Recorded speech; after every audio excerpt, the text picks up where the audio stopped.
तो वही जो अमल हमें 2023 से शुरू से नज़र आता जा रहा है कि इलेक्शन कमीशन जिसकी बुनियादी ज़िम्मेदारी साफ़ और शफाफ और अपने वक्त पे इलेक्शन करवाना है, वो उस ज़िम्मेदारी को फुलफ़िल करने से कासिर है और हर वो हरबा इस्तेमाल किया जा रहा है ताकि इन इलेक्शंस के जो अवाम की नुमाइंदगी करने की जो अवाम ने जो असल मैंडेट दिया है उसको सही तरह से असम्बली में तश्कील ना दी जा सके। अब एक ये भी बात की जा रही है कि ट्रिब्यूनल तश्कील देना ये इलेक्शन कमीशन की ही उसका हक है कॉन्स्टिट्यूशनली, ये चीफ जस्टिस का राइट नहीं है जो उन्होंने रिसेंटली ट्रिब्यूनल तश्कील दी है। देखिए, चीफ जस्टिस का राइट जो हाई कोर्ट ने जो जजमेंट दी, जो इलेक्शन एक्ट कहता है, जस्टिस शाहिद करीम साहब ने जो जजमेंट दी है उसमें उन्होंने बाकायदा ये कहा है कि जो कानून का तकाजा था वो ये था कि इलेक्शन कमीशन ऑफ पाकिस्तान ने नोटिफिकेशन अपॉइंटमेंट की ज़रूर जारी करनी है, लेकिन उससे पहले चीफ जस्टिस से मुशावरत करनी है और चीफ जस्टिस से मुशावरत के ऊपर कानून तय है।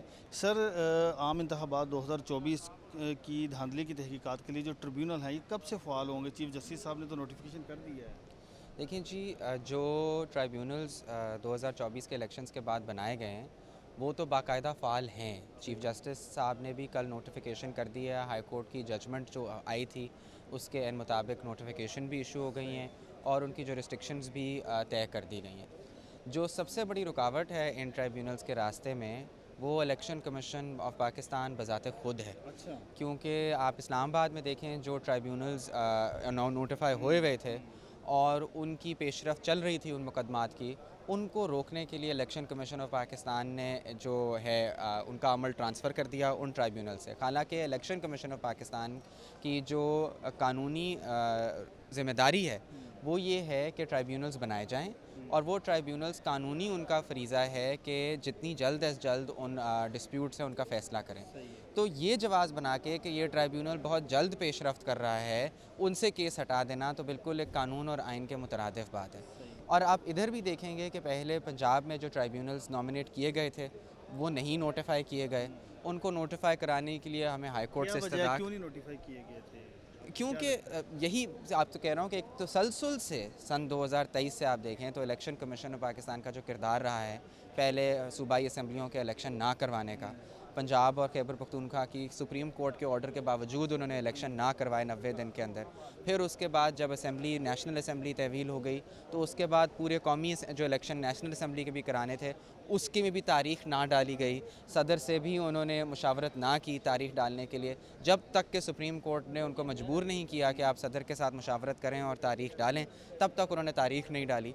तो वही जो अमल हमें 2023 से शुरू से नज़र आता जा रहा है कि इलेक्शन कमीशन जिसकी बुनियादी ज़िम्मेदारी साफ़ और शफाफ और अपने वक्त पे इलेक्शन करवाना है, वो उस ज़िम्मेदारी को फुलफ़िल करने से कासिर है और हर वो हरबा इस्तेमाल किया जा रहा है ताकि इन इलेक्शंस के जो अवाम की नुमाइंदगी करने की जो अवाम ने जो असल मैंडेट दिया है उसको सही तरह से असम्बली में तश्कील ना दी जा सके। अब एक ये भी बात की जा रही है कि ट्रिब्यूनल तश्कील देना ये इलेक्शन कमीशन की ही उसका हक है कॉन्स्टिट्यूशनली, ये चीफ जस्टिस का राइट नहीं है जो उन्होंने रिसेंटली ट्रिब्यूनल तश्कील दी है। देखिए, चीफ जस्टिस का राइट जो हाई कोर्ट ने जो जजमेंट दी, जो इलेक्शन एक्ट कहता है, जस्टिस शाहिद करीम साहब ने जो जजमेंट दी है उसमें उन्होंने बाकायदा ये कहा है कि जो कानून का तकाजा था वो ये था कि इलेक्शन कमीशन ऑफ पाकिस्तान ने नोटिफिकेशन अपॉइंटमेंट की ज़रूर जारी करनी है, लेकिन उससे पहले चीफ जस्टिस से मुशावरत करनी है और चीफ जस्टिस से मुशावरत के ऊपर कानून तय है कि चीफ जस्टिस से मुशावरत का मतलब है कि जहाँ पर चीफ जस्टिस ने नामज़द किए हैं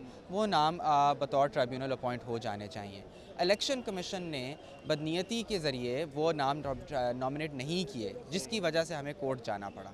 अब जो इलेक्शन कमीशन ऑफ पाकिस्तान का अपॉइंटमेंट करने का जो इख्तियार है उसमें ये नहीं कहीं पे भी लिखा हुआ कि इलेक्शन कमीशन ऑफ पाकिस्तान खुद पिक एंड चूज़ कर सकता है कि जी कौन जज हैं कौन नहीं। ठीक, जो इलेक्शन ट्राइब्यूनल है वो एक जुडिशल फंक्शन परफॉर्म करता है, वो बाकायदा एक अदालत का फंक्शन परफॉर्म करता है, वो दो मुतरादिफ पार्टियों के बीच में एक मुकदमा उसका तय करता है। पाकिस्तान की आइन का तकाजा ये है कि जो कोई भी ऐसा फोरम है, अदालत, ट्राइब्यूनल, जो कि जुडिशल फंक्शन परफॉर्म करती है, उसको एग्जीक्यूटिव से एक अलहदगी हासिल है, सेपरेशन हासिल है और वो एग्जीक्यूटिव के तहत नहीं है। सो उस प्रिंसिपल को तय करते हुए जो इलेक्शन ट्राइब्यूनल है वो भी एक कोर्ट और एक जुडिशल फंक्शन परफॉर्म करता है और वो इलेक्शन कमीशन के ताबे नहीं हो सकता। इलेक्शन कमीशन की ख्वाहिश ये है कि हम उनको ताबे करें। देखें, जो इलेक्शन कमीशन आर्ग्यूमेंट कर रहा है उसकी एक बहुत आसान रिबटल है, वो ये है कि वो कहते हैं कि जी अपॉइंट करने का इख्तियार हमारे पास है। इस तरह से तो तमाम जजेस के जो अपॉइंट करने का इख्तियार है वो सदर के पास है।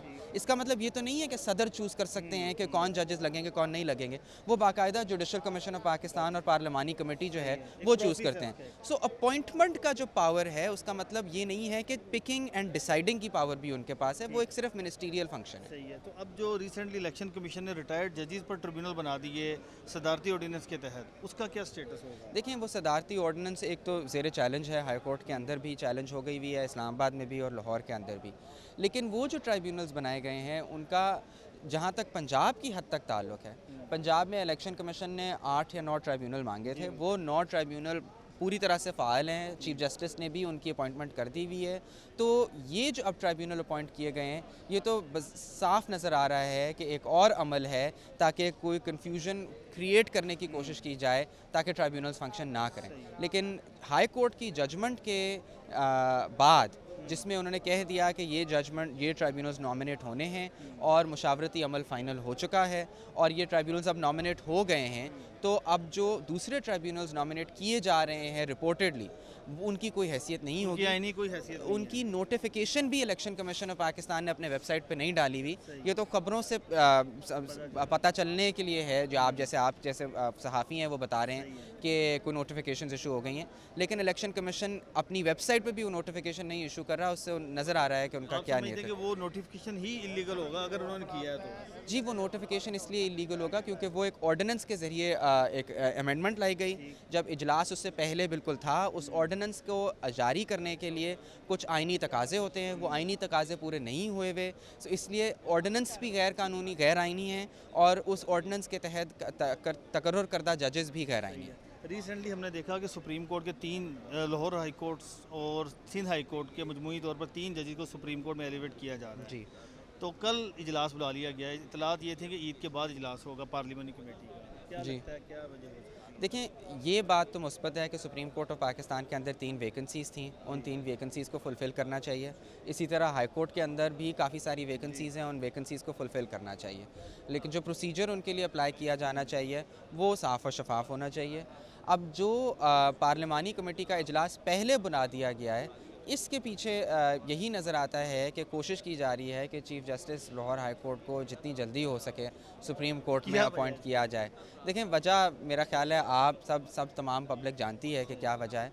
कल ही जो है contempt of court notice issue किया है लाहौर हाई कोर्ट ने ATC सरगोधा के कंप्लेंट पे ऊपर, और उसके फ़ौरी बाद जो है पार्लिमानी कमेटी का इजलास जल्द बुला देना, यही उससे बज़ाहिर तो नज़र आता है कि शायद कंटेम्प्ट ऑफ कोर्ट जो नोटिस है उसकी सुनवाई जो मौजूदा चीफ जस्टिस हैं वो ना करें, वो अमल करने के लिए कोशिश है। Thank you very much. बहुत शुक्रिया।